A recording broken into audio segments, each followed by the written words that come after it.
This video is brought to you by patreon.com/worsttake. Get access to exclusive live streams and Discord servers, on-screen shoutouts, and early access to some videos when you join now. Help make sure that we can continue to make content like this by supporting the Patreon. Links are in the description down below.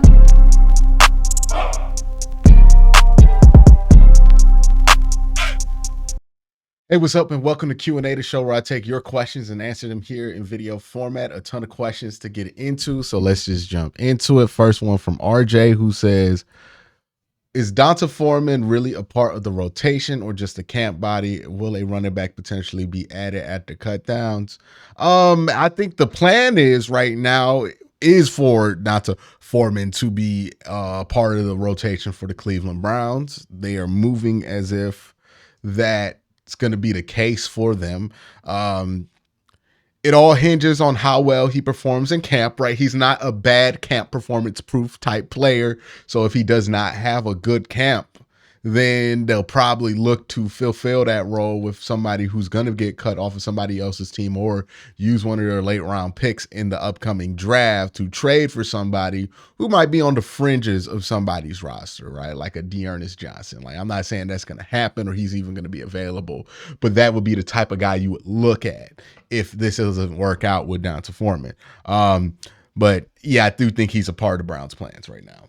Next question comes from Jay Engelman, who says, I'm not a film guy, so I am curious, is it possible our perception of Wills is negative because he has not lived up to our hopes as a top 10 pick, and he hurt us by comparison to Jones, who was, well, outperformed his draft status? Or has Wills actually just been mid and not performed like a guy you want to extend? And if the Browns are out on Wills like the rest of us, what are the chances they franchise tag him to buy another year before they let him walk? That seems like an option no one is talking about. The reason nobody is talking about a franchise tag with Jed Wills is the franchise tag is far more expensive than what Jed Wills would get in free agency. Like, I believe the franchise tag for a tackle is probably around like $24 million.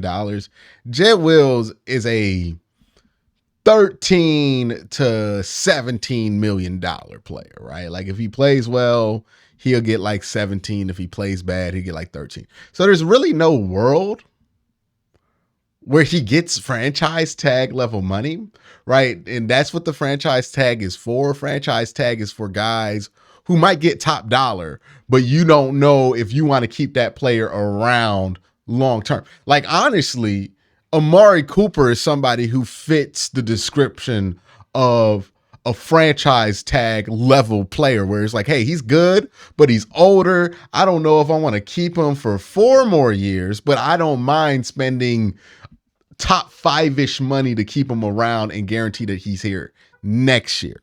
You see the difference between those two players? That's where it is. Jed Wills is nowhere near that.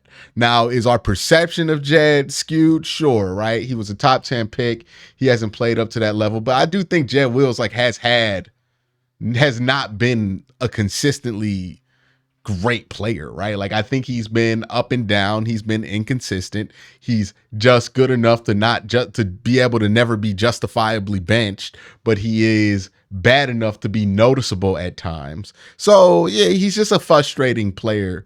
And he's had a frustrating growth pattern so far, but you know, I think it's just an interesting conversation to have about a dude like Jed Wills, to be honest with you, like all around. It's just a super interesting conversation to have.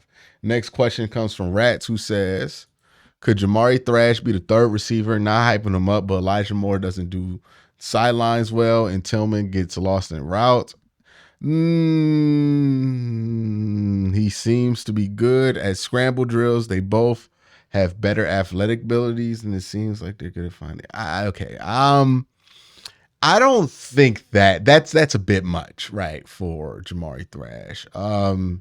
Elijah Moore's a better athlete, and Elijah Moore's not terrible at finishing catches through contact. You know, I thought he did well at the end of last year, and I think that's one area where if you are the Browns and if you are a Browns fan, got to cut Elijah Moore a little bit of slack. I think his issues early in the year had a lot to do with how the team was choosing to use him and not necessarily with how he was performing. He could have been better, but I think if he was used better, he would have been better. And I think during the end of the year last year where he was used better, he did do better. So I think it's more about that.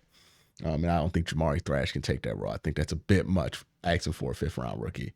With assuming that the AFC North's other 3 teams drafted well this year, is there a danger of a talent gap between them and the Browns reopens?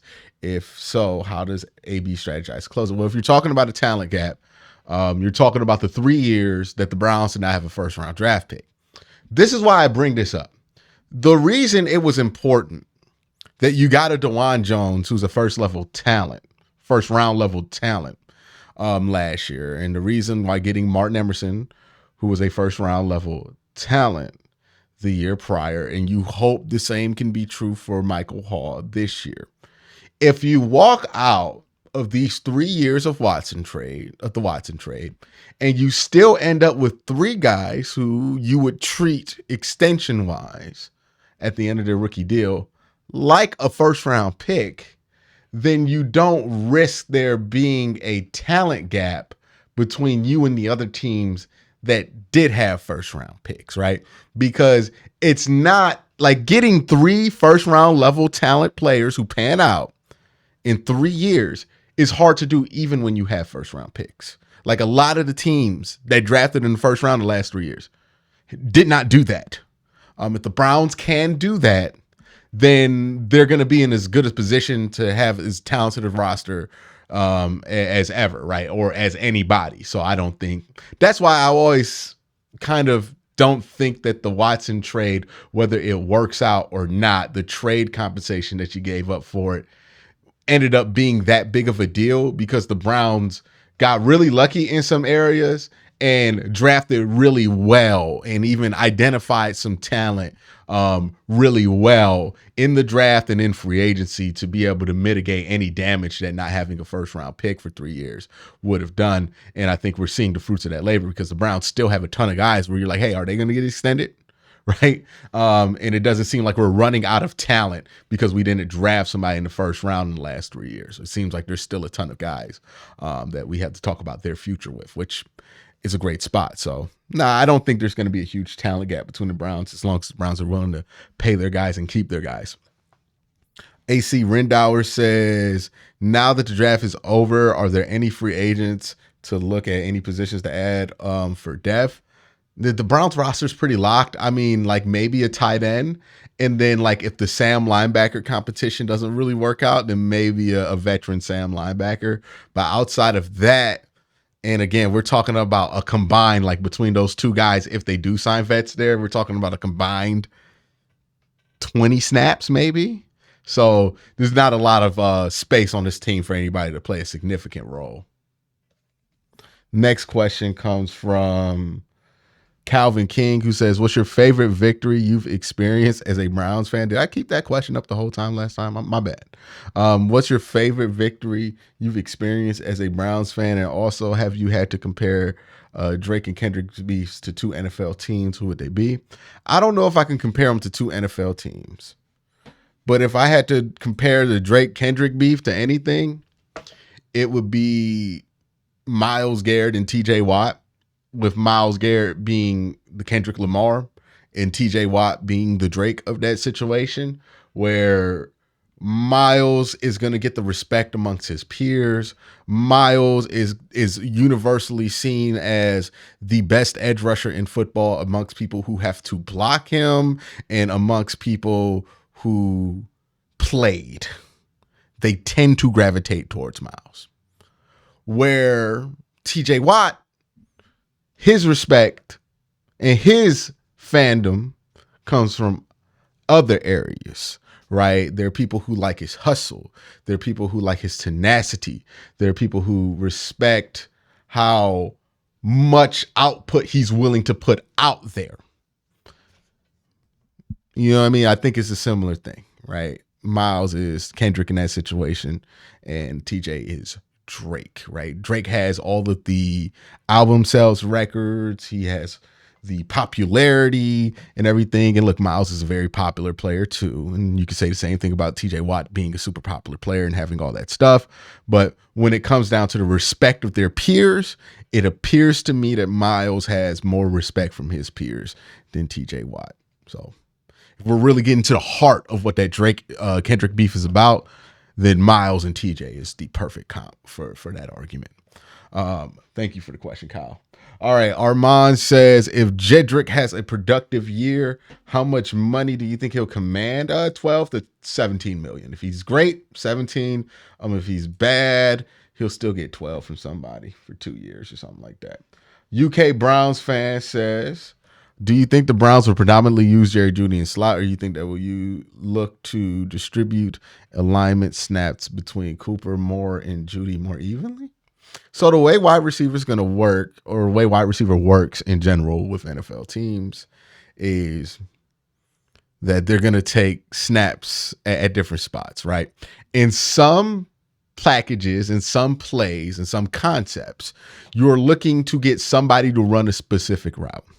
So that might mean that Amari Cooper has to play the slot for that play because it makes more sense for what you're trying to get at.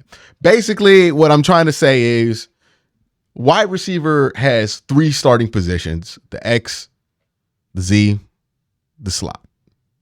And those 3 ideally can be interchanged a lot. And if you interchange that position, you could do a lot of different things. So it's kind of hard to look at it that way. Kind of have a more open approach to how you view wide receiver. And I think you'll kind of understand what the Browns and what NFL teams try to do at that position. Anthony Tony says, what are some reasons why the Browns' #1 defense will improve in year 2? They are deeper on the defensive line, right? If you look at the 2 areas where the Browns where the Browns' defensive success drove them, it was defensive line and secondary. They're deeper at both positions. They returned pretty much all their corners. They drafted a couple of guys. You have to believe that pieces like Cam Mitchell and Ronnie Hickman, who contributed last year, will be in a better position to contribute and will be better overall for the secondary. And this defensive line got deeper. You added Quentin Jefferson. You added Michael Hall in the 2nd round. You brought back Zadarius Smith. Alex Wright looks to have made a step. Like, you have a lot of depth on that defensive line. And I think that will be the key to improving from what you did last year. And not just improving, but improving the consistency of what you were able to achieve over last year. If you have that consistency and that depth at the defensive line position, especially. This question is, and this is the last question of the day, what defines a successful year for Watson? Look, that's going to change for literally almost everybody who talks about this subject. What is a successful year for Deshaun Watson? To me, I don't really care about the numbers, right? I am at a point with accounting numbers where people have made them so arbitrary and get up in arms about, oh, he didn't get to 5,000 yards or whatever it is. I could care less if he has mind-blowing numbers. What I do care about is he consistently making plays to help this team close out football games, right?